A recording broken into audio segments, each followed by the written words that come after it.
Qu'est-ce qui s'est passé? Ah, Bapote Zali, tu as été. Waouh! Tu vois? Salement agressé, alors il faut le dire. Il s'est passé quoi? Qu'est-ce qui s'est passé? Nous avons mérité respect. Vous savez, il y a un autre Sabino que celui qui peut se respecter, nous avons peut se respecter. Je suis à ma deuxième arrestation venant de la part de l'artiste. Là, tu parles de quel artiste? L'artiste que tu as dit là. Ah, Fally Ipupa. Oui. Je suis à ma deuxième arrestation. Bakanga Kyo. Bakanga, pendant que nous avons côté la voiture, je ne sais pas si j'étais un bandit ou un criminel. Désordre dans la voiture. Tout ça et tout. Qu'est-ce qui se passe? Rien dit. Contact. Oh, voiture est à contact, il y a boyété. Qu'est-ce qui se passe? Dis, benda portier, benda ngaya les mbramoko, mais non, doublé dans l'émission. Mais non. Autant que comme kuna Charlie Prince, baba qui plaignait les anani. Fally. Plaignant Fally pour Fally. A reproché au nini. Dans ma photo na téléphone nangai. Na ça qui émission na le bail marambo na humilié yamba bengango imputation dommageable. Na pena samedi. Oui, milieu le bas qui précisément quoi na émission. Ba na preuve selon bango. Na pena samedi. Ozalawana en tout cas photo landelango tina. En tout cas, c'est à partir de 10h tout le monde peut venir. Boya au mona parce que babi faut accuser na ngazala. Et là pardon, il y a des avocats non, faut pas confronter biso na plaignant na. Ils ont mon adresse, ils ont tout de moi, même mon numéro de téléphone, ils les ont. Vous comprenez?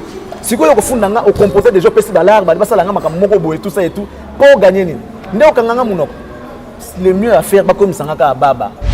Vous allez tout, voire même le lomi de la salle. On vous traite des cons. Vous étiez là, vous n'avez rien dit, personne n'a répliqué.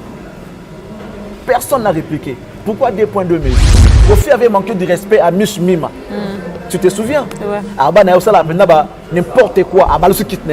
Tout le monde a tellement. Non, tu dois retirer. Kofi avait retiré. Mais pourquoi ce jour-là, Boloba raté? Pourquoi? Il vous a traité des cons.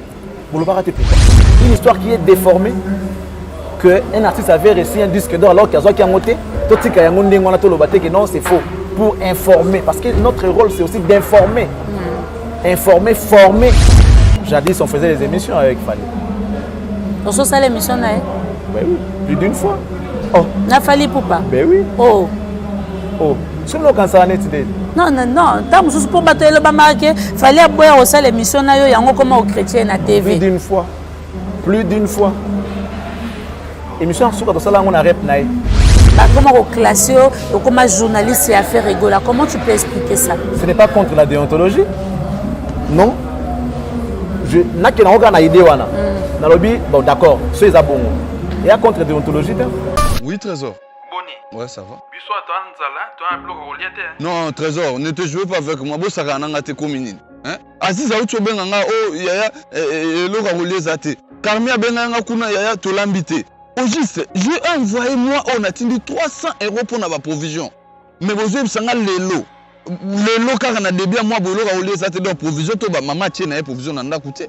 Ne te joue pas avec moi l'argent en Europe, je te ramasse pas dans le dessous du trou du sourire papa. Tala, bosala lisusu lokola anste. Cuisine na biso. Et bongiseli bande konabino na ba masa na bino merkambo ya kitoko. Pona kosomba biloko na mokili mobimba, consultez notre site internet ou téléchargez l'application Cuisine Abisso, topez beau s'abonner na page Facebook, Twitter, Instagram, to YouTube, topez bobenga na numéro ya Cuisine Abisso. Cuisine Abisso. Et ko komisa biloko na bino na ba famille na bino, paye pas ba masa na bino na Kinshasa. Surtout, profitez na formule na biso pack poesa très avantageux. Voilà, Bossamboué. Pas question de comme ça. Je paye l'argent, on vous grignote la nourriture là-bas.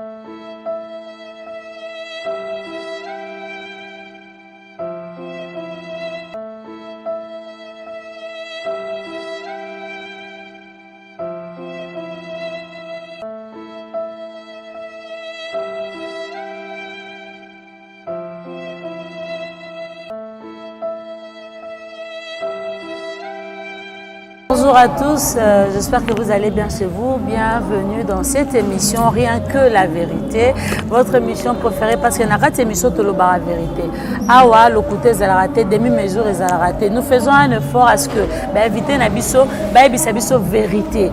Et Bisope, te reposera la question au bin no botu naratunara, et on te memela bin narat émission Rien que la vérité. Je remercie tous ces mondes-là qui nous suivent en tout cas, tous ceux-là qui m'aiment et qui soutiennent cette émission en tout cas. Bolanda biso na Congo Mokili, Bolanda biso pe na la 12 TV la chaîne YouTube nanga. Et merci vraiment à cette collaboration et au commercial Lopez et Sambi, mon vieux, de nous suivre, de nous soutenir toujours à tout moment. Merci à Willy Moucheni, merci à tout ce monde-là.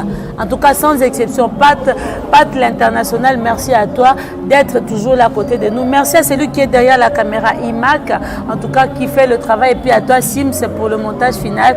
Aujourd'hui, je vais vous recevoir je ne reçois pas un artiste, mais je reçois un journaliste, un culturel, parce que journaliste à culturel, il est expert dans la communication, expert dans la chronique musicale. Azam Moutoir s'est présenté, sous-souté parce que Boébi est déjà, il suffit de citer son nom et bien surtout pour comprendre déjà de qui il s'agit. Il s'agit bel et bien de Charlie Prince. Charlie Prince, il est journaliste, il est l'invité de Rien que la vérité de ces jours. Avec lui, nous allons parler sur l'actualité. Il a un message fort à passer. Alors, à préférer, Aleka, na micro na biso à Congo Mokili, Aleka pas Gisèle Fouy, pas que non, Awa, vérité des Alara. Et je suis sûre que nous sommes engagés, mais à Roloba biso la vérité et rien que la vérité. Charlie Prince, ça va, bonjour. Bonjour la douce, merci de me recevoir. Et je remercie tous les abonnés de Congo Mokili TV et de La Douce en même temps qui vont suivre cette émission. Et à toi, je dis merci parce que tu sais, des fois, on a tendance à ne pas savoir ce qu'on est. Des fois, on s'oublie un tout petit peu et on ne sait pas exactement ce qu'on est. Et moi, je suis content d'entendre de la bouche des grands de ces pays qui me parlent de toi. Ils te citent en disant... Il y a des gens qui font bien leur travail comme Gisèle La Douce. Là, c'était tant d'autres journalistes. Mais il a commencé par toi. Et je me suis dit, c'est un honneur. Ouais, donc c'est un honneur. Et non, je n'ai pas étalé son nom. Mais sache-le que ton travail est apprécié. Merci Charlie. Ton travail est apprécié. Et que ce soit par nous, tes confrères, et les gens que nous recevons. Et c'est là qui nous suivent en même temps. Ils apprécient ton savoir-faire. Et c'est un plaisir.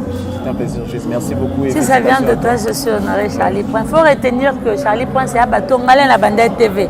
Et tout bande Naïe. Tout bande qui est ensemble. Et aujourd'hui, on est sur ces plateaux, il n'y a rien que la vérité. J'aimerais un bateau, Mouto Azolandayo Lelo. Toi, Yebi Charlie Prince. Comment tu te définis en une minute? Ouais, communicateur, producteur de musique.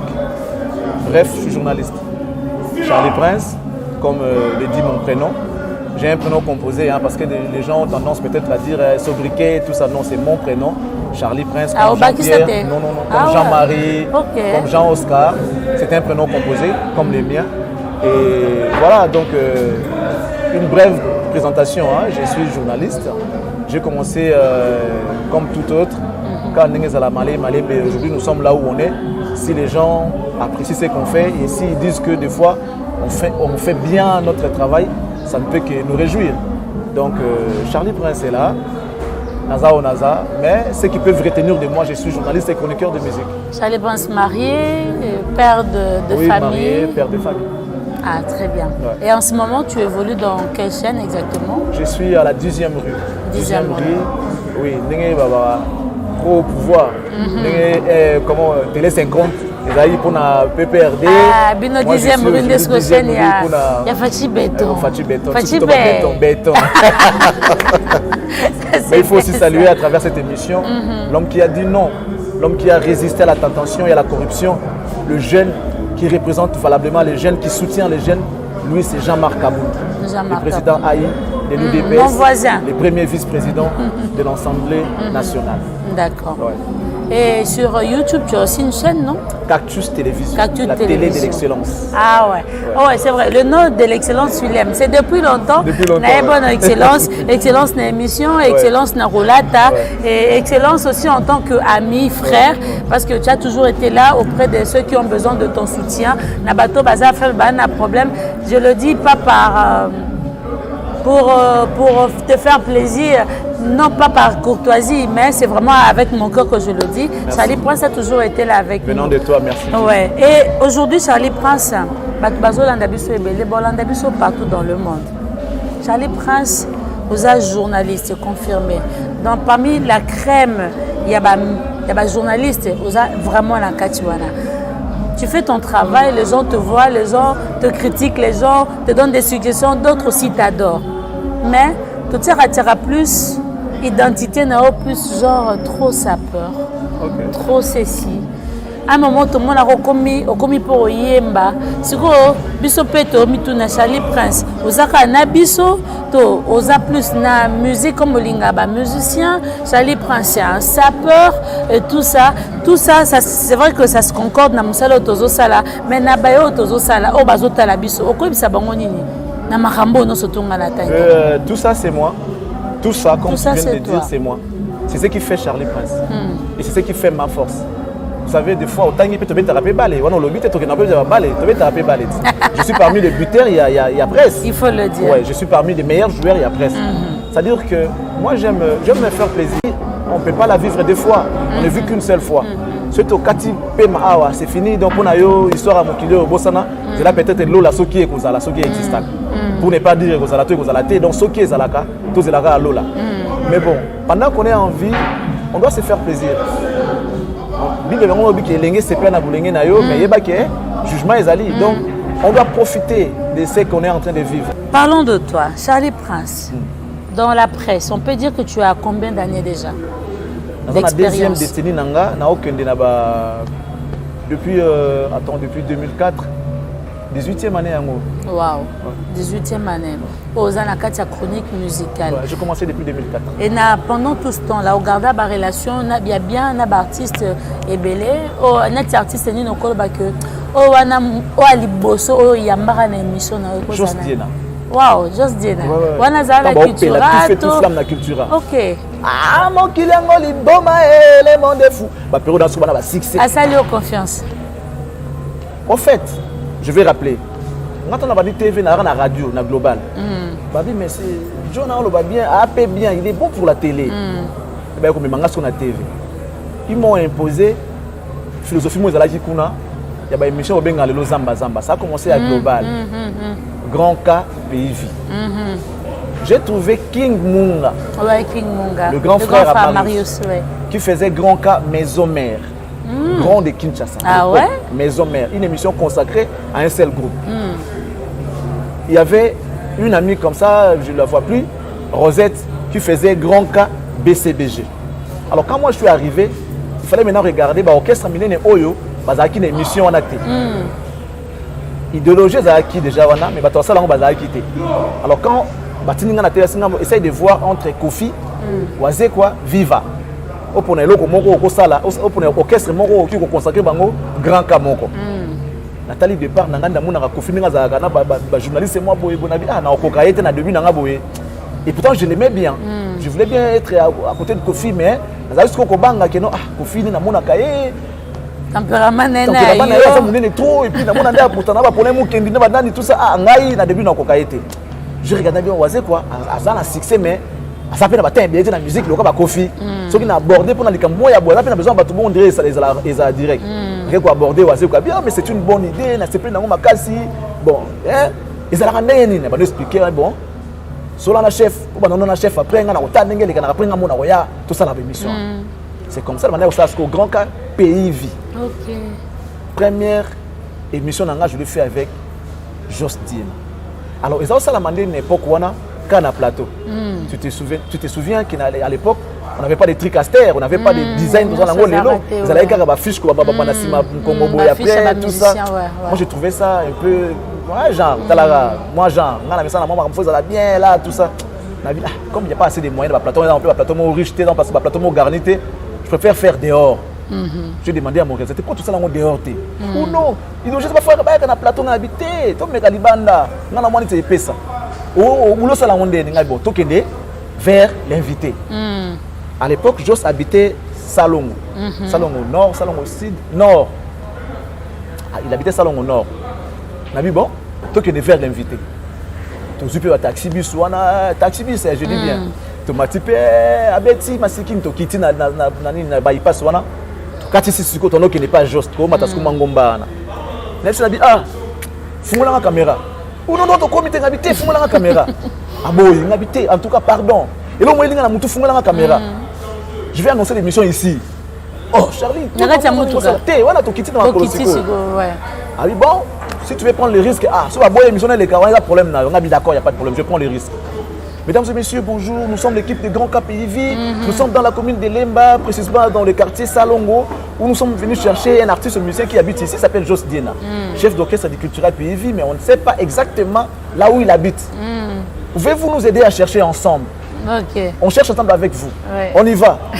Alors, quand tu as mis nos caméras, tu es bongo. Tu as une caméra. Tu as dit, maman, bonjour. Tu as dit, c'est bonjour, Diena. Tu as dit, ok.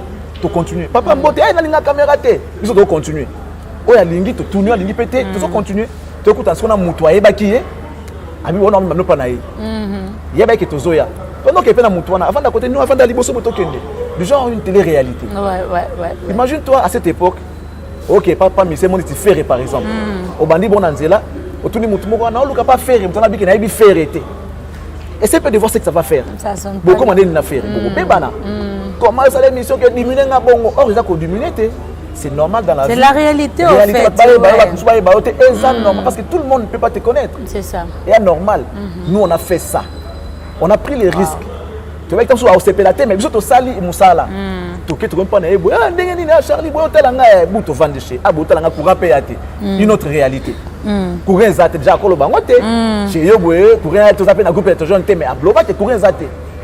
On l'avait trouvé en cinglé, on a continué à déplacer na biso. A Kotipe à Zulit Chalati. Tant à Koti Tokati, tant à Bimit aux Zuye. On a bien fait série 3 à l'époque. A démarré Boé et Boy, batterie déchargée. Et comme il faut ça, il faut tout indiquer pour avec Emmanuel. Non, ça va filmer. Là où il est, en tout cas, je le salue et je lui dis merci pour les locaux en Dima. Ouais. Tu exposes quelques marabouavines aïe. La vie réelle. Tu te dis que vous épelez. Anen toko ta tokoti. Na la côte caméraman à côte. Destination Wapi, Galerie Saint-Pierre à l'époque, Itex Africa. Il y avait un salon qu'on avait pris contact. Il fallait aussi ces missions dans le salon. On a pour moi Bendaski. Tout le monde a salon. Tout ça, tout sur l'anzela, mais n'engagez ni carrière, n'engagez ni vie, pendant ce temps, le caméraman, il prend tout ce qu'il veut. Soit mon imboa, c'est pas n'imboa, na azuna imboa. Il fait découvrir aux gens la beauté de Kinshasa en fait. Trop bien. Tout le monde m'a Sosman, tu comme dans la galerie Itex Africa, dans le salon à l'époque, juste dans le Lox. C'est Milai. Ouais. Tu fais un salon pour les filles. Salon qui est à poto. Koto ça va souki banini, koto canapé, mais ça donc poser le quoi na miki. Je profite pour saluer Chantal Bolenga, Chanty et Jeanne Bon ba na salon ba yamba biso. Et juste ba ko yamba juste na biso ambiance. Tout ce plein yo, juste ba bisou ya nengona. To vant on continue mission. Biso to lo ba koto cameraman mo toi ça va souki. Émission les candidats moi au revoir à continuer à si batterie chauffaki à démarrer cette émission on l'avait pas montée tantôt nango temps ezaki muke ba il faut les cas directeur a visionné à début nango à l'état brut et les cas par moment l'ex émission on a logo la détente ya musique ça Monica attend le 45 minutes mettez-moi émission impression bouge trop ça Monica tout mon robot nini boucha on a émission on a et les cas n'a compté nombre de fois les cas et puis ma meilleure émission globale première émission dans la télé ma meilleure émission globale là je l'ai dit mes amis sont témoins King Munga Olivier Mbi parce que après il était d'abord caméraman tant tout ça tant on a bandit il y a caméraman après il y a Kozwa quartier latin grand cas quartier latin Olivier Mtozo sala Olivier Mbi King sala maison mère Rosette sala BCBG ngai ton apesi ngai médaille d'or il y a un grand cas meilleure émission il a exigé à tous ces mondes là babima libanda plateau est souté. Ok, parce que l'idée au sein d'un plateau, c'est qui mieux. T'as là débutant, ça l'émission qui tourne, on dirait documentaire, on dirait bobino tout, aller dehors. Meilleure émission, c'est comme ça que moi j'ai commencé. Très bien. Voilà, très après bien. tout est parti. Mais le parcours na yo, parti c'est Nino ba marqué ou ba contribuer à la réussite ya Msala na yo. D'abord Jos Diena. Que je ça va de soi. Jos Diena qui a cru en moi, qui m'a fait confiance, a eu un succès ma casse. A tout nangato banda wa pité à ça nanga émission bala moko et après ça ngabi ya on est loin pour na sali pene sali no singa émission di bosso ya TV non et puis na faika na ngina na boulot parce que première émission elle coûte $70 première émission on t'a fait ça nga invité té parce que na ça la copie ya salon na $70 et bima toujours $70 première émission donc faika to bala ils a déjà un bon départ papa Wemba m'a beaucoup aidé vraiment lui il m'a soutenu il m'a tenu la main après ça, on a une opportunité à l'époque. Après ça, Bilamba. Oui. Bilamba, quand il y a Sima, après ça, on a une opportunité à Yambaraye souvent. Il y a comme un petit naïe, il y a comme un master naïe. Jacques, tu as la raison de Niminga. Tu as un Yambaye. Confia Roya Tendeni. Bamsou Roya Tendeni. Kester Roya Tendeni. Vous comprenez, mais là, pendant mon toit et dans ma casse, après ça, on a un conseil. C'est Papa Wemba. Après, Oazé quoi. Parce que j'ai fait. Quelque temps na kati ya culture pays avant na panza G na mona so na bi dans ça na carrière kaka na kati ya culture pays na sina yambi waze quoi ba misetu na yimba ngona ça sumi na pe na besoin faire na pe na besoin wera na pe na besoin jibe na pe na besoin kofi na boaki na ngai idéologie ngo na est-ce que fungula G na parce que kozalaka proche mutu moko eza ko limiter yo eza yo limiter na ce que vision na ngai munene tellement que na ya parti sa Congo na sala musa pour na Congo mobimba ka pour na mutu moko te c'est comme ça que na ko ba non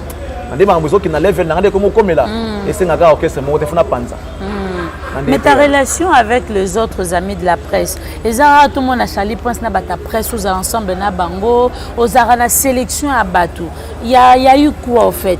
Il y a eu un problème complexe, un problème il y a Kowele là qui succès, qui leader. Qu'est-ce qu'il y a eu parce que aux plus na relation Batou mingi bazaki ko sangala na bando ko ba Jackie ba Nati ba nani mo groupe wana au bazay au sama bandula wardwana mais toi tu as toujours été à l'écart. Qu'est-ce qui a fait que aux Arazara minga l'écart ba ndekono à presse? Bon. Il s'est passé quoi? Il y a eu quoi en fait? Avant il faut quand même qu'on se le dise. Ngana gida mutu moko ba comprendre nga bien té. Venu dans la presse, à ce que je sache, dérangeais? Et déranger va te belé. Ouais, déranger va te belé. Et il a fallu que Nazalaka président. Nasala Moussa n'a pembeni. Tant on a comme appelé un succès le roi Bino de Tosangana. Bon, il a un succès? Il a un succès parce que Bango à l'époque, moi je les avais déjà trouvés, un succès. En regardant, oui. Bango Koutou Bazaki d'abord est né, d'abord Kende, dans la Koutou Bango Kende déjà. Yokoute Jackie. Jackie, na Koutou Marius. Na Koutiba 33, na Koutiba Abdallah, na Koutiba Henriette, na Koutiba Hélène, na Koutiba moi pas tout le monde belé. Ozomona Koutiba Bango. Balolo Milolo. Balolo. Ozomona. Lolo Koutiba déjà avec liboso mais azaraki na kata exercice en pe. Siko premier qui ndene. Ba Jackie à cette époque-là, ba qui na groupe na bango ba rosa ba kanga trop. Bon. Ça supposait du genre Batbaebani, Batba moi Makambo à l'époque il a dit Bango. C'est quoi? Bagi na considération pena mingi te pour na bato bazana na Bango, Batbaye na sima. Quand il y a na sima c'était que toi petit na bino, tout ça car na retard na en fait toi na sima na bino na musala, mais nous sommes amis, toi ba master na génération. Alors Bango bagi na moi ndenge mo ba vendre déjà. Et puis comment qui normal. Ceux qui ont conférence de presse. Ceux qui déjà Jackie dans la vandi na ne pas ça ranger. Ranger on a ranger. Ceux qui Jackie ça fait na ranger oh. Ça veut dire que nous avons vendu ba massa na yeka ne ba Marius banani ba ba c'est quoi bino les consorts pour na place na bino beaucoup place mona bango et comment ils zigo nengo na et puis là ils ont imposé loi na bango moko boye et les gens respectaient ça.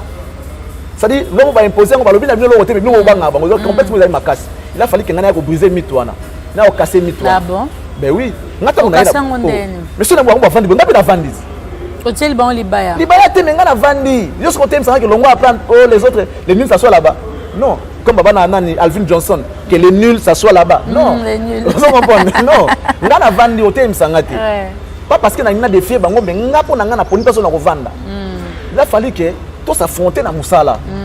On a Tony qui a boulot. Ok. On a Tony, un garçon intelligent, mais on dirait. Il a fallu que martyr. Tant que on a défié biso. On a une espèce de défier. Mais comment la guerre? Voilà. Dans la yebi pour nga penza na katsanzela. Jo on dirait défier biso. On a une boule wanati. Basali sko ndula wa. Ba bio no ba chroniqueur tout ba sangane pour ça là ndula wa. Maintenant ndula wa dango. Biso to atendeni. Pourquoi vous ne nous avez pas contacté? Pour ça vous appelez un chroniqueur tout. On appelle un chroniqueur. Faut contacter ngati. Vous ne m'avez pas contacté. Tony, Azate, intel. Oh. Moi j'ai pris le courage de dire que il faut bien dire que c'est un groupe d'amis chroniqueurs. Vous savez là on a bien parce que oui, nous sommes toaté. Tant que nous sommes linga anga soutenir un po nanga. Donc ayebake Charlie Prince azalakate. Na lo ba ndengwana. Ça dit la vérité mususu on dirait na ebité ne ba peut-être pas bon à dire. Nati lokole par exemple bola nati ni. Il y a la raté. Vous avez rapproché. Non. Vous avez un problème. C'est parmi les gars qui sont sur la rapide bien. Ah bon? En fait, pour mes alaka, tempérament na ezala du genre chaud, n'a pas chaud. Et bon on a linga pour na langage, n'a pas lingate pour na langage, faut donc c'est mbala moko mbala moto. To sila ni ga wana. Mais après surtout après c'est bon. Nati to sur la bien. Tapimboma. To sola paix bien, on a problème mon a papite. Mon na rabo vanda bomela. Non, té, ngasko ko melaka déjà na bimaka déjà té, nga bimaka nga déjà té, nga melaka masanga té. To bima ba bima trop temps sous butu, ba ke ba boîte, ba ke ba mamna bonga siko na okende kuna ndeni nga mto bakoka. To ele loté. Surtout kuta ah ya ndeni to sola rapena to comment to benga to comment na to be ya ndeni bonjour. Surtout qu'on s'attend mon commentaire on peut ya ndeni ça va normal. To ele loté mais problème c'est que on n'est pas du genre pote. Genre ami tout temps la tout sur la sunde. Charlie Prince au même style il y a posé la élégant la TV là tu as toujours propre journaliste face à la bien ndemoko na ba papa mukelenge ba Blaise Wanga ozwa lokolo wana mais mutu moko atelo libaya nati na okobaki ba journaliste à TV jo ana tela nga pa libaya na sap ça dit yo lati griffe pas beti griffe nati na bon ya bleu be na kata mambola ta o Ouyeba kolata. Oui, bon classé. Cause a trop à comprendre, ça compte. Au rôle attaquer bloc, mon petit bonhomme na un costume, na ligne bloc belé. Je suis juste normal. Et bah bon là que c'est bien. C'est comme tout ça, mon a look, bloc tête, c'est comme si on comprend et baby. Donc bloc là c'est comme bazar na ngona. Ça dit qu'on a mon dans la concurrente. J'étais jeune. Isaac Mayala Taka. Oui. Tant au monde a une émission. Oui, en fait, makambo ebeza na makambo yo kaka. Ah. Makambo ebeza na makambo yo. Mariage à couleur, tu vas sortir ma couleur, tu vas frapper de la tibiété. Ah bon? Mariage à couleur, makakoye baka makambo. Koye en tout cas, ngana dans l'école à beaucoup. Les gens blom super tabat bio à la mode, sur la talent dans la vidéo ngana la tête dans la tête. Mais est-ce que yebi que l'artiste belé ba romo qui me mission no pona likamba olata. Pour ba musicien ba ya olati makasi ko les artistes. Wana ce que ça complexe. Au ça là on encore? Non, mais ngana olata pour nous plaire na ba téléspectateurs na la télé c'est les images. La télé on regarde, on n'écoute pas. Les gens qui regardent la télé ont besoin de voir des belles images. Pas mon un monsieur élégant, alors ça la ça est bien, c'est ça ce qui compte. Moi je le fais, nenga jiba lobaka, ils ont outils à travail. Pour nanga ils ont outils à travail. Je me fais corbeau pour ça la c'est un plaisir que tant on l'a tiboatel que non mais il est bien habillé, il est beau, ça fait plaisir. Ça la honte pour nous défier musicien. Non, mais même monsieur dans recevoir. Tu n'as pas bien été dégoûté mission nanga. Ah, ya ta ba do mo ata ma bebongo na okenanga mission ta trop sale. Akobo ya pète. Mais tant qu'on a besoin de gens qui nous honorer et respecter, c'est aussi ça l'idée.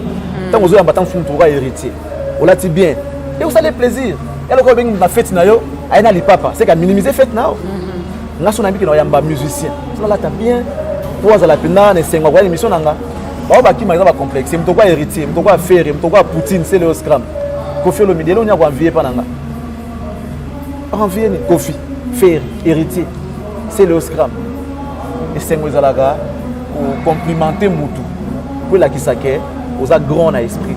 Bato bazalaga ote complexé, faux, banoko. Charlie Prince, na TV, na Internet, les gens te suivent. Il y a beaucoup aussi qui te critiquent. Ouais. Les gens te disent de toi que tu es orgueilleux, tu es arrogant. Vous avez un langage facile, ou un jugement facile. C'est-à-dire, tu n'as pas. C'est-à-dire, la vérité, sans contrôle, les gens te reprochent certaines choses. Tu te retrouves dans tout ça? Ben, déjà, d'emblée, je dirais que je ne suis pas les responsables de leur compréhension. Ça, c'est un. De deux, oui, je sais que des fois, moi, je suis du genre un peu impulsif. Hein. Moi, je dis ce que je vois. C'est pour dire que, batonga mboka na lokutate, batonga mboka na bosolo.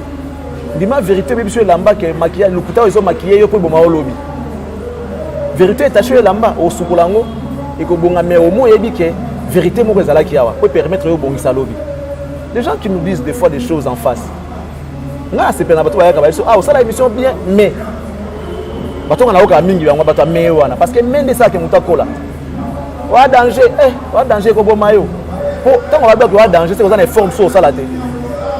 Tu n'as aucun effort au salaire national. On peut pas avoir déjà danger. Non, non. Les gens vont savoir que non. Au salaire émission bien on t'apprécie, mais au moment côté oyo, il y a un monde qui salaire qui on s'améliorer, on la performer. Et tu t'es amélioré, tu es sûr, parce que beaucoup de gens t'ont reproché aussi certaines choses. Aux journalistes, les gens disent que le journaliste est toujours au milieu du village. Mais les gens te reprochent que Charlie Prince n'a jamais été au milieu du village. Charlie Prince, en tant que journaliste, on a quand on morobo. Batunion c'est le lezali kamabo baté, comment au classé, comment journaliste et affaire rigola. Comment tu peux expliquer ça? Ce n'est pas contre la déontologie. Non.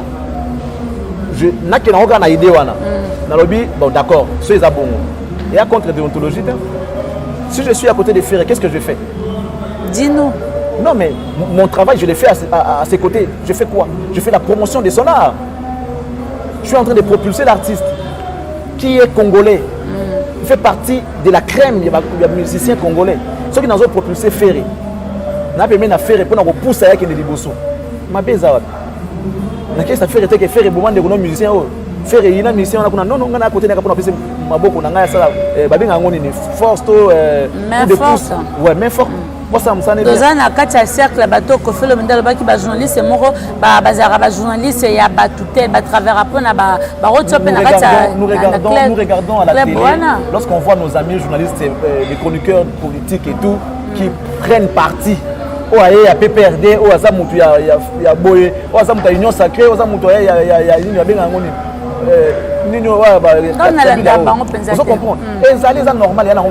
mais ça lèse les autres. Même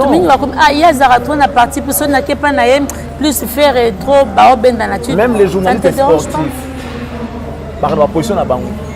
il fait les commentaires des matchs, mais en attendant sous mon équipe. Mais il va faire un effort à couvrir en Ouassala de Moussa na ezala bien. Mais à ma préférence nous sommes dis-nous la vérité Charlie Prince. Faire assigner au contrat, tu travailles pour faire rigola à Futara pour na la promotion. Rien du tout. Ah bon? Faut féliciter un coup, je l'ai fait bénévolement. Ah non. Je l'ai fait bénévolement. Ah non. C'est dit bénévole. Non mais aux oies bah pique les gens tombent beaucoup. Oui, mais au côté même cachot Nicolas fait rigola. Justement. Mais comment ça se fait que? On a côté Nicolas fait rigola, Nicolas a méchanceté à bateau. Tu vois, au Congo, moi, borné un peu trop, hein. Passe-moi les termes. Les gens sont un peu bornés. Ceux qui gisent à Okanate, Virginie Lofembe, par exemple. Ceux qui disent que hey, tu es très belle, hein, Gise. Après, les gens vont dire que Aoba qui là, Lofembe. C'est que tu as Lofembe. Ah, Lofembe, Kitoko. C'est que Aoba qui là, Gise. Or, ce n'est pas ça. Ce n'est pas ça. Tout aura ma camou, dans sens propre. Tout ça pour déformer ma camou. Et je vais encore rappeler que je ne suis pas les responsables de leur compréhension. De toute façon, moi, je fais mon chemin dans qui peut monter. Non, mais Babi, débordé. Les Arabes, c'est la faire été au quotidien, comparaison. Quand tu parles de faire, non, c'est Babi que non. Quand on va faire, on le compare toujours à Fali Poupa parce que ces époques n'a pas mis balai. Aujourd'hui, tu parles de faire, tu parles du côté à Fali Poupa. Yo, les Arabes, Bapic. Dis-moi clairement, Charlie Prince, tu as un problème personnel avec Fali Poupa ou pas? Rien. Il y a eu quoi? Rien du tout. Jadis, on faisait des émissions avec Fali. On se sale l'émission là. Ben oui, plus d'une fois. Oh. N'a fallu pour pas. Ben oui. Oh. Oh. Sur le cancer net de. Non. Tant que pour battre le bamaké, fallait aboyer au sale l'émission là yo yango comme au chrétien na TV. Plus d'une fois. Plus d'une fois. Émission sur quand ça là on a rep naï. Tant on doit répéter si qu'à la place naï on a ça là. Il était vêtu en jogging bleu, na basket moi Nike bleu boé. Jogging mon beau na singlet bleu, il était tout beau. Et comment est-ce qu'on dénie ni chali? Moi c'est quand on a betali bende sika, on senti bien que non le beau que on ya. Bozara ba pire, bozo ça, bozo sola bien. Parce qu'on ni c'est là que beau bébana. Tout le bango beau bébana na biso pété. Au fait moi avec pour moi qu'il est que yo penza na fali et simba. Le problème est sali. Quand on dit que non, on commence trop ferré. C'est ce qui dérange les autres. Et déranger fali. Comment? Moi je ne sais pas. Je ne suis pas responsable de la compréhension à battre. Que les gens disent que Boyo Kanakate n'a artiste. Il y a un lobby. C'est peut-être parce que le lobby peut que quand on parle de faire et on voit directement l'autre. Par moi comparer Bangonde Ngwana boss. Quand on peut ça le bon qu'on a Oyo. Ce qu'on peut peut-être côté OT non, on a contrer, on a soutenir côté Oyo. Peut-être il y a un ça là Ngwana, mais on a un problème mon artiste c'est moi Congo. Na marche d'accord tout marche ensemble. C'est tout. On a force à amitié. Je ne suis pas un commandaire comme le dit tout le temps Nati Lokole. Je ne suis pas un commandaire d'amitié. Je ne suis pas un commandaire d'amitié. Donc, Sosa, au monde qui n'a pas l'étude de la vie, je suis là. Si tu vois que je ne vaux rien, peut-être. Moi, je ne vaux rien. Il y a Jiz peut valoir quelque chose. Donc, tout est belé. Non, on sent ça. Bonga, avant en tout cas, il y a des gens le critiquent. Les gens disent que mais ils ont même appel. Il y a moko, son atteint comme on est en c'est pelaté. Mais il y a le barabo, en fait, ma façon non ya roloba. Il y a sa vérité moko boye. Ça choque les gens. Balobi ozara na façon moko direct à relobela dawa ne zaranda kuna ete da kutu wala kutu simbite da kutu musique boy da kutu est tout ça là l'objectif c'est dans le cadre des analyses. Dans le cadre des analyses, vous savez ce qu'on fait, toi et moi ce qu'on fait, il y a les jeunes qui nous suivent, qui nous regardent, ils voudront peut-être faire ces métiers, ils voudront peut-être retenir l'histoire. Un jour nous passerons, la génération montante va nous succéder. Avec quelle idée, avec quelle histoire qu'ils auront retenu de nous? Une histoire qui est déformée, qu'un artiste avait reçu un disque d'or alors qu'il y a monté, non, c'est faux. Pour informer, parce que notre rôle c'est aussi d'informer. Informer, former et détendre et divertir. Si vous vous formez, vous informez mal. Par défaut, tout ce qui est non. Ah, bolobi boité, tout symbole mutaza, mutakoza la té. Maintenant si on a un symbole à likambo, il y a un déco. Déco ça a 20 pantalons. Et on a vérifié peut-être que non. Tout à lié dans le monde 20 à 15. À 15, on a vérifié ça à 15. Donc on a compté c'est 15, ce n'est pas 20. Pour nous rappeler bandeko bana sécurité. Voyez ba histoire ya mboka. Peuple sans histoire à peuple temps. Bana ba koyé ko la ni na biso. Bakoye ko la ni bakotika na makanisi na ntuna bango photos za tout ça équilibré. Bino boko saka. Na benganga comme acharnement. Bino boko saka surtout symbole. Vous êtes libre de mentir. Mentez si vous voulez. Mais nous on viendra que pour éclaircir et dire la vérité. Ceux qui ont des actes arrogants, je suis désolé mais je resterai comme ça. Ceux qui ont des alliés contre la mais c'est mieux ça la rope na artiste moins belé non? Ngai kakao. Soki moi fiasco kota kofi, to kota que voilà Kofi agressé danseuse na Kenya, fallait poursuite judiciaire et salama, tout ça tibalandelande quoi ça parce qu'il porte l'image de la République. C'est pas moi. Paix à son âme Evelyne Kamo Lopez. Ayamba biso na plateau, tozaka na noli pas tuer refi na plateau. J'ai démontré comment Kofi a été expulsé du Kenya. Ok, il y a une différence entre refoulement et expulsion. J'ai démontré. Il faut qu'il y ait une poursuite judiciaire contre Kofi Olomide par rapport à ce qu'il a fait. Ngai Kakao, j'ai déploré le fait que artiste, à ce moment-là, peut-être on va dire na liwa Kester. Parce que oui, il passe on a Kofi mais état na yozaki na ngoza état ya mawate. Moi je dis ça. Non, il y a peut-être un fallait le but non ça sous l'émission na ba journaliste à Congo té à boire na yo. Non, ah bon? Quand il vous a traité parce que c'est la bino. Quand il vous a traité de con. Lorsqu'il vous a traité des cons, non, des français. Il y a d'autres vocabulaires à utiliser à la place des conneries. C'est tout ce que moi j'avais dit.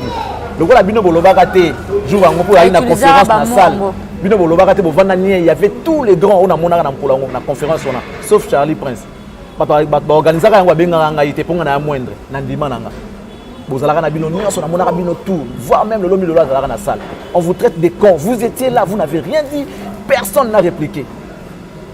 Personne n'a répliqué. Pourquoi 2 points de mesure? Na invest.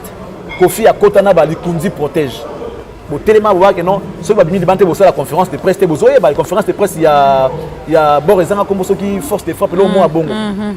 Vous voyez, ceux qui ont imité tout ça là, conférence de presse. Il était obligé de Balikundi protège Libanda. Kofi avait manqué de respect à Mish Mima. Tu te souviens? N'importe quoi, tout le monde a tellement. Non, tu dois retirer. Kofi avait retiré. Mais pourquoi ce jour-là, Boloba raté? Pourquoi? Il vous a traité des cons. Boloba raté pourquoi? Pour ça, il y a des conneries. Il traite ses artistes, ses confrères des charlots. Il vous traite des cons. Moutaloba Zate. Après conférence, vous faites des photos avec l'artiste. Et ça, il y a respect. Si vous avez un martyr, quand même que non, il y avait lieu d'utiliser d'autres vocabulaires à la place des conneries. Mais tous à la batte. Non, on appelle ça biso valeur. Ceux qui te bundite, nous respecter biso. Nous devons nous respecter, Giz. Tu n'es pas moindre. Tu n'es pas en train de commander l'interview avec un artiste. Comme ça, on dirait bête noire, Mogoboué. Parce que vous êtes en bonne relation avec l'artiste. Moi aussi, j'étais en bonne relation avec lui. Quand j'ai dit cela, quand j'ai pris les risques, qui n'a pas besoin de lui? Tout le monde a besoin d'aide. Mais ceux qui ont la télé mis au nom de la corporation, qui va traiter biso bon côté. Combien de fois Zachary a bébé na ba Kofi na ba wera a fini ça par kobongsa pour nani alinga qui respect na ye ils à la consolider la partie de l'ande des clics non soya ngana yebité ngana lobo na kolo ba ceux qui bazongo bongo moi je ne sais pas mais moi j'avais dit que je n'ai pas aimé parce que avant la visibilité mondiale tant on ba bongo azo traité presse ya mboka na ye na connerie na ba con et tout presse alibanaise omona que il a traité la presse de son pays bongo. Quelle image ils donnent de nous? Pendant que nous sommes en train de protéger leur image, et les artistes, on protège leurs images. On se bat l'image à Kofi, il y a JB, il y a Nani, il y a Ferré, héritier, mais est-ce que tu as fait le pas? Il y a Korea peut-être vers à ta bureau. Tout ça, c'est règle de la télé, non. Tout ça, ça se passe à la télé. Yo le baki na télé, tu on peut la télé. Non, non, je n'ai pas le droit d'aller chez toi. Et ma mandat pour te dire, toi qui n'as pas confusion, tout ça là na TV. Info est passé à la TV. On divertit les gens quand na télé. Yo lobby na télé, toi na télé. Donc si je comprends, mais Charlie Prince n'a rien à voir avec, en fait, rien de personnel avec Fally Ipupa. Il n'y a rien. Mais non, je n'ai rien de personnel avec non. Le problème c'est que je suis humain, na CPLAT parce qu'après, reste comme Agis comme Abbé. Et comment est-ce que vous avez fait un film pour dénigrer Charlie Prince pour le conseil à Bloco Morobo? On a fait avait quand même la facilité d'avoir un vocabulaire. Charlie Prince. Non, mais parce que même que non. Place où il y a cité du fleuve Yaïté, le Pangonda quoi na apôtre Zarayaïté, pas détail vraiment. Bon, parce que paparazzi ça va vous arranger. Pourquoi les gars bon pas Charlie Prince? Les paparazzi ça va vous arranger. Pour le cas pas des fautes, pas erreur artiste. On a ma bête, na bête. T'es ngana lobi bon na pèse une question. Na porte ça la normal ba fouiller wata ipatoile de folle parce que non regardez sa robe de soirée là na de folle ah wana na porte bon di mayango. Wana déjà normal. Ne bolam ne pour ba mingité prince. Si on a tabeti basa les belé, abeti conseil on ne sent pas que non ou appuyer parce que faut appeler voilà pas de femmes. Mais c'est quoi faut c'est quoi qu'on l'accent tout mais quand les problèmes est anine. Nous avons tué une très belle femme. Mais ce que moi, je dis non, on a danger. On a extraordinaire. Autant que Naomi Campbell. C'est Rihanna. C'est Shakira. Voilà, ça va que beauté n'a eu à la limite. Vous comprenez? Donc nous devons être humbles. Nous devons être humbles pour que nous en battons la biso. C'est pareil. Juste quand tu dis non, mais Roméo qui va peut-être dire, Nana, moi, c'est ça kitoko ça bien. Vous comprenez? Mais tant que tu as la moi c'est remarqué moi ce bagaza pas ça bien. Moi c'est kitoko boy, tu vois? Parce que il y a le bien on a ninga comme kumi ça le bien modestement. Faut avoir la modestie au fait. Maintenant, il y a quand même confiance entre eux, na clan wana, parce que le loyo, même bateau, bozo soana, bango bien bosolara. Et sous-souté, on a entendu des histoires entre eux, nana boduga, on a entendu des trucs. Et puis je n'ai rien à voir avec les gens. Qu'est-ce que tu peux dire, Charlie Prince? Les gens qui ont besoin, partout à mon avis, qu'il faut s'accaparer d'un artiste, on dirait, il n'est que pour eux, on dirait que sur la zangue, la vie, on va s'agiter. Moi, je ne suis pas agité. Moi, je ne m'agite pas pour recevoir un artiste. Je le répète, je ne suis pas un commandeur d'amitié. Ceux qui sont avec moi, je suis avec eux. Ceux qui ne sont pas avec moi, je ne serai pas avec eux non plus. C'est normal, il y a la loi nature. Carrière, on a construit un monde, et puis moi, je m'étais déjà fait à l'idée qu'un jour, on va appeler musicien, invité. Donc, il ne faut pas que même avec un tout petit musicien, les gens vont me regarder et puis on s'est là. Je sais comment conduire mon émission, je sais comment conduire ça. J'ai besoin de musicien quand même pour pas mon émission dans danger. Ça c'est ma force. D'accord. On a un concert dans une émission quand nous on s'est là, c'est pour un coffee. Toi moi que juste l'émission qui tourne. Non, tu fais ton travail, c'est d'abord toi. C'est toi d'abord le cerveau moteur. Tu dois faire la matière qui va permettre OK, peut-être par ordre du jour. Merci Charlie Prince. Je crois que tu vas comprendre poser ma question pour éclaircir parce que beaucoup de gens se posent les mêmes questions. Alors il faut comprendre yo. Pour tout ça il n'a pas pamba. Pour moi qui a titre moro boebimi na YouTube. Pour moi qui ba tout monde basé qui analyse. Mais c'est important parfois d'éclaircir certaines choses pour bailler quand même motivation puis bailler ko dissocier musa na biso na place au bazar au tiabiso. Mais pas plus tard que hier, Charlie Prince sur les affaires web sabiso. Dans une nouvelle que tu as été arrêté. Tu as été salement agressé na police na biso. Ozoki na mono lati ba pantalon. Donc toi yemba on a imaka to kanse que to kutona ba vraiment ba pote belé. Je sais pas ndengo lati bo. Qu'est-ce qui s'est passé? Ah ba pote zali. Tu as été waouh. Tu vois? Poto yango. Salement agressé alors faut le dire. Il s'est passé quoi? Qu'est-ce qui s'est passé? Nous avons mérité respect. Vous savez, il y a un autre Sabino que celui qui peut se respecter, nous devons respect aux alades. On ne peut pas nous saboter de la manière où. On ne peut pas nous réduire en miettes comme ça pendant qu'on est encore en vie. Mais vous ne pas ça pendant que tu koufi, pas cracher sur mémoire, on a besoin de comprendre. Mais quand on est encore, pendant qu'on est encore en vie, nous devons nous battre. Et là peut-être Zunga. Je suis là parce que je suis quand même Charlie Prince. Sans voix par exemple. Les gens qui n'ont pas la force, qui n'ont pas de carnet d'adresse, les gens qui n'ont rien, peut-être moi 10 francs pour foutre à manter. Je me retrouverai peut-être à Makala aujourd'hui pour quelque chose que tu n'es pas commise. Qu'est-ce qui s'est passé? Dis-nous la vérité. Je suis à ma deuxième arrestation venant de la part de l'artiste. Là, tu parles de quel artiste? L'artiste que tu as dit là. Ah, Fally Ipupa. Oui.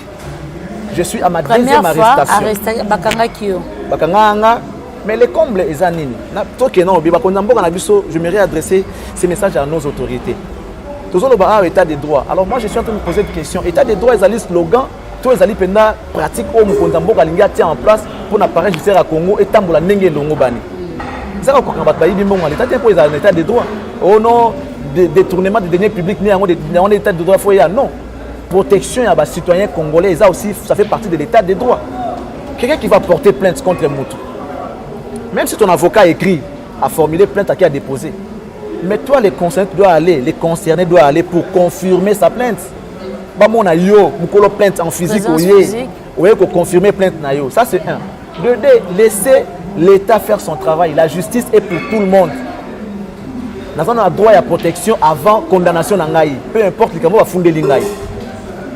J'ai les droits de protection. Il y a toujours ce qu'on appelle présomption d'innocence dans les Kambutu va fonder l'imoto. Tant au fond d'ingay, c'est ton droit. Tu es lésé, na propos n'angaï, tout ça et tout. Au fond de la commune exactement. Je vais. Tant que yo fundingai, au solo banangai imputation dommageable. Tu réclames à ma charge imputation dommageable. Nandimi yango. Au fundinga na l'État, l'État a besoin plainte na yo à reprendre acte, il y a plainte na yo. Et qu'est-ce qu'il va faire? Procédure normale et la ranine. Batindeli mutu convocation, to batindeli yo mandat de comparution. ok ne comparaître. Invitation d'abord, invitation après, tout ça. mandat, Vous comprendre. Batindeli yango pour que ne comparaître. Tant ok au samedi. Babenga yango audition. Bakotika yo ozonga. Bakopesa au jour au bokine pour confronter bino na plaignant na yo. Et puis faut plaignant aya izaka avocat, faut plaignant aya na accusé na epaye ba confronter bino. Pendant la confrontation muto akokweya ne bako condamner bakokatele soit et tout pour réparer préjudice na ye o ya kozaki. Mais na mboka na biso ezoko masiko on dirait loi et comme auto na mbongo. C'est ce que nous déplorons. Alors que le fond mutu l'intention déjà ya konuire. Et normal temps. Nous sommes citoyens congolais, nous méritons du respect. Faut procéder à la normale. Je suis en train d'interpeller les autorités Yamboga Nabiso. Batiaka misu, o magistrat na bango, na ba exécutant ba ordre apesa ka bango ba kende ko sala. Yozo luka mutu pona ba kizeye na imputation dommageable. Je n'ai pas minimisé ça. Ce sont des infractions légères. Charlie pense nalingi o expliquer biso clairement. Batinda que convocation. Batinda lingai et l'autre bazo lukanga première fois lukanga na avis de recherche. Na mona convocation te invitation te o mutu va convoquer on a parqué pour aller camboter. Ba lukanga na avis de recherche comme mutu mo ateka la drogue, comme un criminel, comme un violeur, un brigand, un bandit. OK. Alors que bazana mboko batambola ba ostionner librement. Et bazuon ndenge nini relater biso un peu le fait pour batuba comprendre. Mon adresse est connue de tout le monde. Ouais. Batwana ba ya ko lukanga, na ba fuite ba ya ko lukanga. Tema kina bimana ngati ba bana so pangu nanga ba petit tour na quartier nanga na baba nanga ti so na bimi nanga te ba kei. Après na ko sa déplacement na kena matadi ko zwa système nanga. Ouais. Cheval blanc. Na ino zwango. Na sima ba na ndawa ta ba 3 fois. Les enfants m'ont appelé, papa, on te cherche ici par les agents, tout ça et tout non identifié et bleu agent. Bon. Hier, je sors de chez moi, ils étaient arrivés chez moi à 4h du matin. 4h. C'est déjà 4 coins alpang nangai. Voilà les lignes pour Saint-Wana. Vers 8h, je sors. J'ai ma voiture, ma nouvelle voiture. J'avais une course à faire les matins là. Na commis juste à côté, il y a l'église, il y a le président de l'Assemblée provinciale, honorable Godin Poy. Nazo viré pour l'église, j'ai vu un ami, il y a Singapour solo dans télé. Pendant qu'il y a un solo là, côté là la voiture, je ne sais pas si j'étais un bandit ou un criminel. Désordre dans la voiture. Tout ça et tout. Qu'est-ce qui se passe? Contact, oh voiture est contact, il y a boyété. Voiture, qu'est-ce qui se passe? Dis, benda porte, benda nga yale, mais non, doublé dans l'émission. Mais non. Ils m'ont dit que tous déjà la mission à humilier. Ba fouti bango bala, on va humilier ngai. Ba fouti bango bongo pour pas humilier. Vous vous rendez compte que ba fouti dans le tribunal de paix, il y a Lemba derrière Franco Alliance Congolaise. Na sous-région. Parce que quand il y a grande instance, il y a Gombe. Bon, on va exécuter ordre d'Atamouana avis de recherche. Parce que quand on a le tribunal de la grande instance, on a été seulement les mêmes agents là, on va traquer comme un criminel. Alors que ma fuite n'est pas à craindre. Il y a une convocation, cette invitation là qui ressemble. Vous comprenez? Ils m'ont pris. Donc, des banques agressés. Oui, j'ai même perdu mes biens dans le Lobayango prochainement parce que le dossier est en cours, on a porté plainte. Ah, ok. J'ai porté plainte contre ces agents-là. Qui les avait payés pour ça parce que tout est bon et après pour Kangangaï. Oui. On a mis l'argent pour Kangangaï. Et puis dans le modèle Luana. L'État n'a pas foyer pour veiller sur le peuple. Il faut protéger les petits plutôt on a bon côté, on a pas sur biso. Parce que on a bon, on a commencé à synonyme on a nion surtout qu'on sommes banal l'État qu'on s'amara muto yo lini na mboka parce qu'on a bon.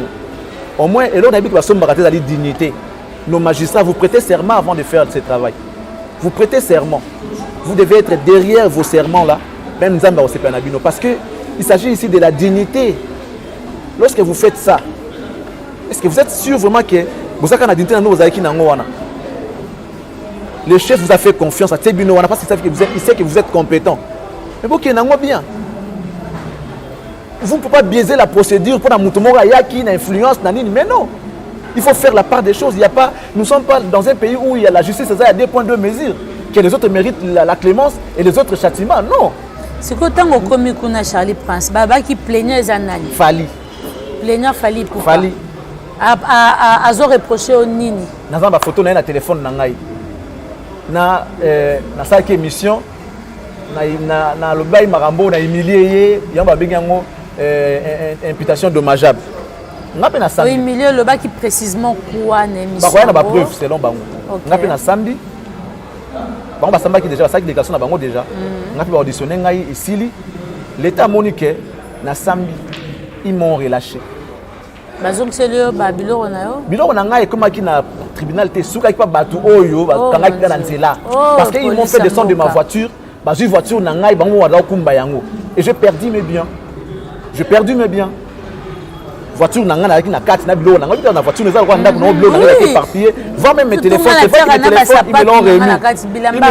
ils m'ont remis mes téléphones mais biloko na ngai mikemike je vais le dire na propos na fundi bango na auditorat militaire dossier na ko dévoiler yango parce que ma cartouche na nga na obomba j'ai perdu mes biens mes téléphones moi bazong c'est nga téléphone na ngai et ba bien na ngai mon argent est parti donc j'étais les montants na la lité bakanga nga na tongo tu ba continuer quand même na cacho fa ba ya on a faux de l'avocat zo na ba preuve na zeli avocat ti azoya te il a fallu pe webika ndenge za la rafale pe passer des coups de fil tout ça et tout et ça li ke ba ko relâcher ngai na ba butu ba héros ono zonga là tout ça 18h30 ils m'ont relâché à partir de 18h fona zonga siko jeudi pour la confrontation avec mon accusé mais aya je suis en train d'interpeller nos confrères nous pouvons avoir nos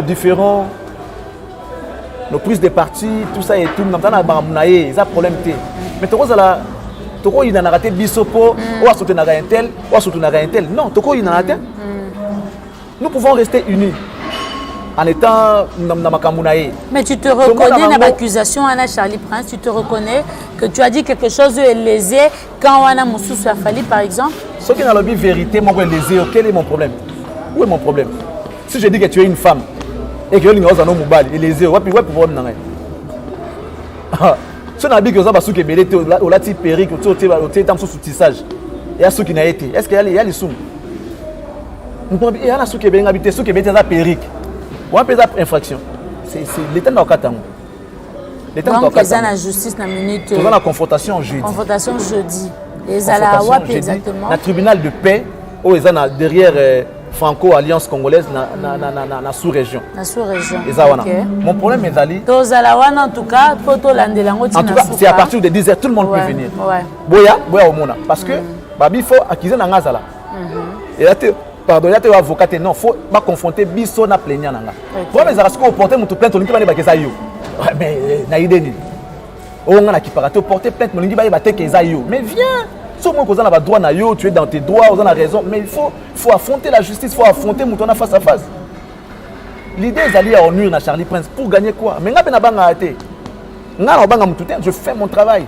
Naïba limite nanga je peux pas déborder na okine ba au-delà té. J'ai parlé avec mes avocats, on n'écrit rien, on sera là. Les programmes mes alliés, peut-être Ngaï, Nasa Libanda Po, Nasa P. Charlie Prince. Parce qu'ils ont mis comme ça tout à ma belleté. Mi Congo mi sous tout à ma belleté, balinga tout à ma belleté. Na wanya, wato betting un mouvement na okitaka au télé manga. Non tout à ma belleté, mi Congo nanga tout à ma belleté. Charlie Prince na ko bangi l'autre côté, ce qui ngana okufa peut-être qu'on a bandeko batika besoin indépendance, il y a vrai. Parce qu'on n'est pas encore indépendant. On n'a pas ce qu'on appelle la liberté d'expression. Et c'est mal, c'est mauvais dans un pays comme le nôtre où on dit que nous sommes un pays démocratique. Où est la démocratie? Moi, j'ai fait mon travail. Je suis en train d'informer. Ceux qui ont besoin d'informations, il y a des autres qui en ont besoin. Où est le mal? Tu peux s'en force que non. Tu as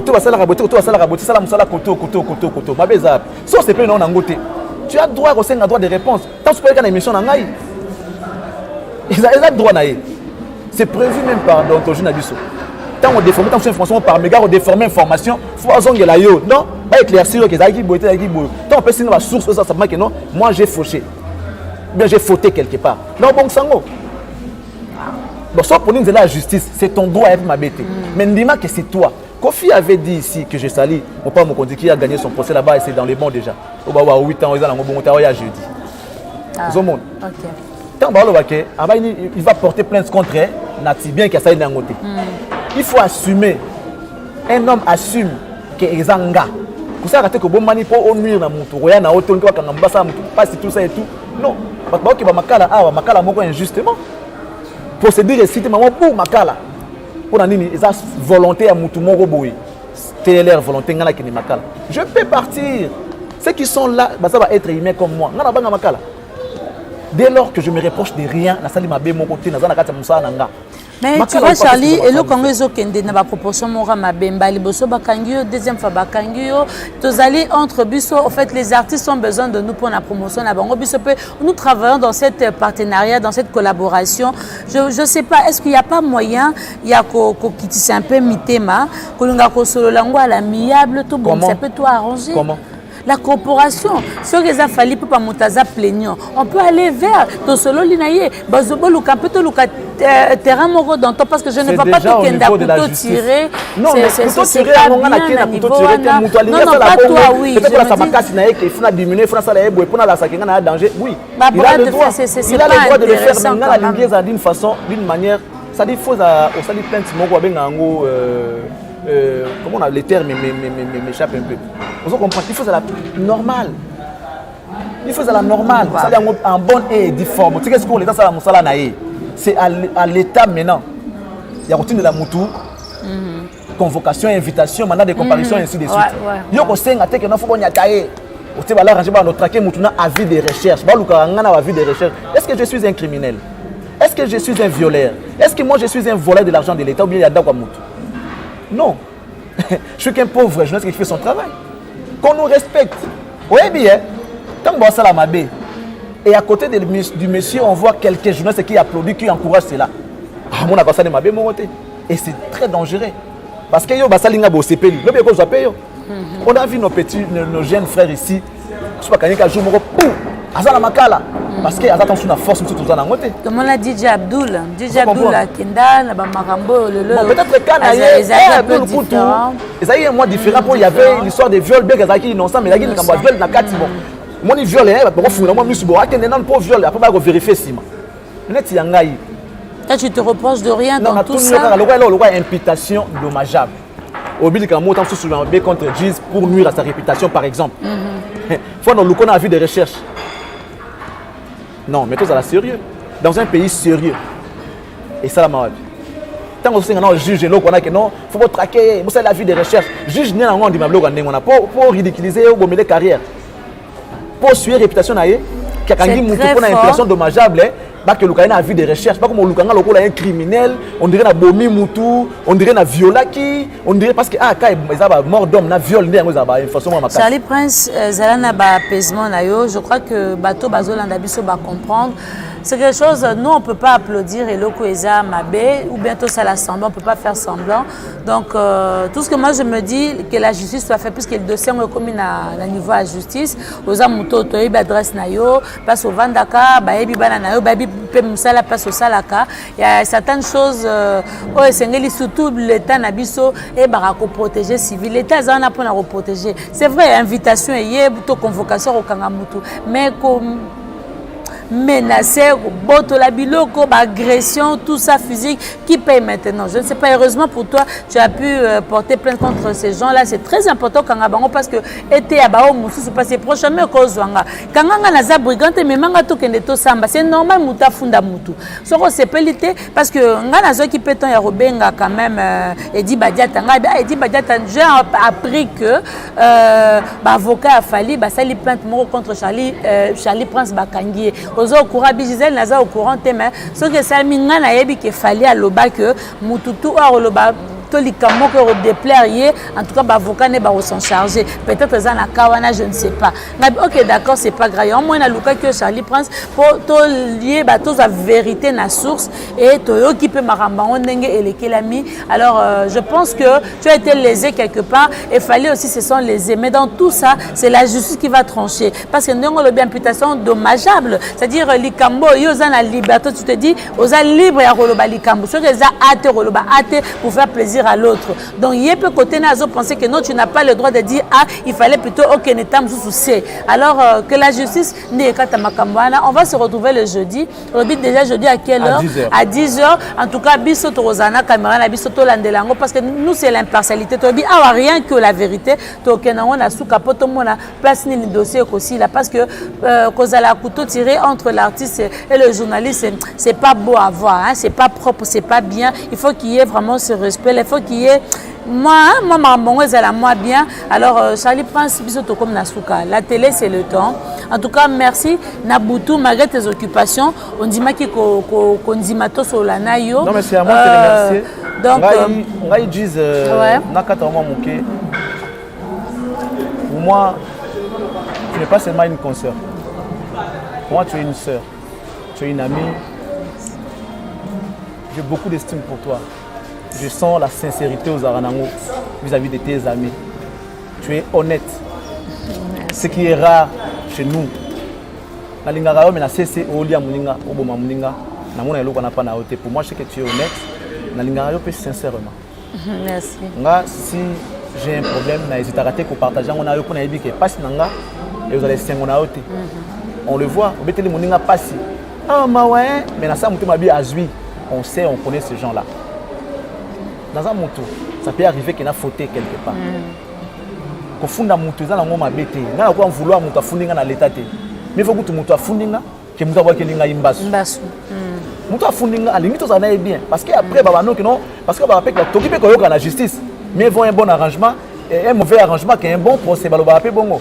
Donc surtout bon ici peut la justice pas non est-ce que beaucoup qu'on a tout la justice beaucoup qu'on a bon sang entre nous. On peut aussi le faire. Donc il faut moto à fundi. après. Na lobby na pese que il faut moto à fundi yo que moto a boquer le maladie. Vous comprenez? Ce qui doit fundinga na roinaita mais fundanga na ndenge ya normal à la régulière. Vous comprenez? Et non au composer les ngai basa la ngafo. Ba mina soso bazwa ki ku moko net ba no betangana ke moi ku moko bebu na ku fito le mo sami grave parce que na zoki na lokolo c'est encore rien ça. Soit pendant les voitures nanga, tu avais fait bilo nanga, pour yaki pena do yaki dans la décision. Comme la première fois c'était le cas, deuxième fois c'était la même chose. Donc Anaza, je suis pas à la merci de ces gens-là. Ça doit cesser. Je ne suis pas à leur merci. Non. Au fond d'une l'état sala musala na et procédure il faut la respecter du début à la fin. Tant que va sambi si ba auditionner va passer na siko invitation que yaka je dis. Na boya OK, na boya. Mais pour ça là moi depuis le début pour ça qu'on est bandité. Ils ont mon adresse, ils ont tout de moi même mon numéro de téléphone, ils les ont. Vous comprenez? Si vous avez au composé des jeux PC d'alarme, tout ça et tout, pour gagner, le mieux à faire, c'est comme ça, baba. Comme ça, dans la Bible, c'était qui? Il faut le sauter. Comme ça, baba. Voilà, ils sont normal. Merci. On est en train de. Bon, peut-être que ça peut avoir un problème dans la solidarité. Non. Mais nous devons nous réunir. Unis, nous sommes forts. Ngai, dans la moindre ndenge na vivaka. Parce que nous avons amende à $100, 200, nous avons 10 francs, nous avons foutu. Il y a de nos jeunes frères, on a possibilité de s'attendre sur $500 pour amende paquet comme 1000, 2000, 3000, 5000. Il y a 200 à rater. Il y a un moment qui m'a calé à moi 1000. Parce que nous avons amende à 1000, nous avons monté boubou, OK m'a calé. Alors ceux qui ont les sanga pour combattre Makambo, l'impunité. On ne peut pas être à la merci des artistes. Non. Ton côté, tout ça, bien. Tu vas on a la limite. Ce qui est très important. Alors, ceux qui m'ont alloué, nous allons tous nous lever. On va convoquer surtout bon. Toyoka. Un groupe de 25 Toyewana. On a la caméra. C'est total. On va Sony, artiste, Makambo. On finit à biso awa. Oh, on est fouet. Et où tu pas artiste? Oh, vous faites des conneries. Où t'as pas artiste? Oh, ça va n'importe quoi. Où t'as pas artiste? Oh, nous allez. Où t'as pas artiste? Quand c'est artiste, oh, quelqu'un, je dois apporter plainte contre l'artiste. Quand même respecté. Après, la plateau n'a manqué au respect de la plateau, n'a pas si misé là du mien. Merci Charlie Prince. J'aimerais que tu t'apaises. Je sens que vous a vraiment choqué Namarambo et Salami. Et je le suis aussi parce que moi, l'agression Banini, je ne l'accepte pas. Procédure est normale, c'est normal. C'est pas l'été quand ça mais action wana ya rolinga nuire ko j'ai pas aimé, je n'apprécie pas, je n'encourage pas l'État à ça nango. Le dossier, je crois que Charlie Prince, on a eu le temps de parler, vraiment merci beaucoup. Je le redis encore, merci à tous les amis qui sont à côté, Omba Potongo, notre ami Joël Yaïswa, merci beaucoup. Et Ima qui était derrière la caméra, merci à tous ceux-là. C'est là qui ont été avec moi, c'est le Oscar Poutine, merci beaucoup parce qu'il n'a pas cessé d'appeler sur mon téléphone, bien que je n'avais pas le téléphone la même, mais il a appelé. Merci à mon ami Pépé Mbongo Maboko Bank. Merci beaucoup à toi. Un grand merci également à Maman Pardi qui a été avec moi. Madame était toujours là, donc à Bundi Penda qui est dans le Temple du Plaisir. Merci beaucoup. Un grand merci encore à mon ami Maître Serge Mundu. Bambo t'es belé parce qu'il a été pour beaucoup en même temps pour Nabimana. Merci à Maître Dadi Demassé. Merci également à Maître Yannick Nganza parce que j'ai mon collège d'avocats aussi parce que sans quoi il est moins compliqué. Pour mettre fin à Makambo. Je sais que vous êtes fort et puis on va vaincre. D'accord. Merci à ma petite sœur et un grand merci à ma fille qui s'est déplacée de lui-même de la maison jusque là. Et moi là, vite fait pour des alakaka. Que j'ai mal au moitié parce que pas comme moi, mais il a fait l'effort. Bien qu'à temps mais Yeti, Wana, papa, tout ça, j'ai vu ma fille en train de tirer. Ça m'avait vraiment choqué, oui. La maître a grandi. Maître Jemima Lingiba, Alida, elle a grandi.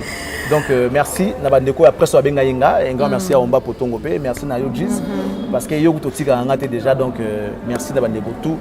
On a bossani épée, Bolimbisakara pour Moutou, moi. Je dis merci à Yawili Moucheni, merci à Jojo Ngonda Imene, Serge. Je remercie aussi Kofi Olomide.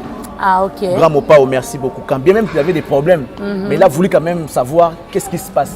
Très bien. Un grand merci à Héritier Watanabe. Merci à Ferrigola, je suis des nuances. Il y a une autorité morale. Silence à Kabila. Attaque Bofingi. Il y a un silence à Kabila. Silence à Raïs, Papa Hervé. Bogofingi, Banavana Kabila, Papa Hervé, Kabila. Un grand merci également à Inosbi. Jeune leader. Puissant. Merci à tous ces mondes-là en tout cas qui te soutiennent. Merci à tous ceux-là aussi qui nous soutiennent. Boza est belé. Je ne peux pas citer tous les noms. C'est vraiment compliqué. Boza tellement est belé. Merci Nabatnon surtout. En tout cas, on va se retrouver prochainement pour un nouveau numéro de cette émission Rien que la vérité. Bolanangon à Congo Mokili, Bolanangon à la 12 TV. Bon, partagez si vous voulez partager parce que c'est information autopécie et Panzana et la Maëlandama. Le rendez-vous c'est le jeudi déjà. À partir de 10h. Na tribunal de paix à sous-région Matete, Delemba, pardon, tous suite, il y a dossier, il y a plainte, il y a fallu contre Charlie Prince. On s'est dit comme ça, au revoir et bonne suite chez vous. Merci. La maison Stelman vous propose des prestations de qualité pour vos gâteaux de mariage, anniversaire ou autres événements. La maison Stelmac vous propose aussi des gâteaux personnalisés pour vos anniversaires ou autres. Contactez-nous au 06 63 30 36 83 ou encore au 07 81 83 15 74. Vous pouvez aussi nous contacter sur la page Facebook Hostelmac.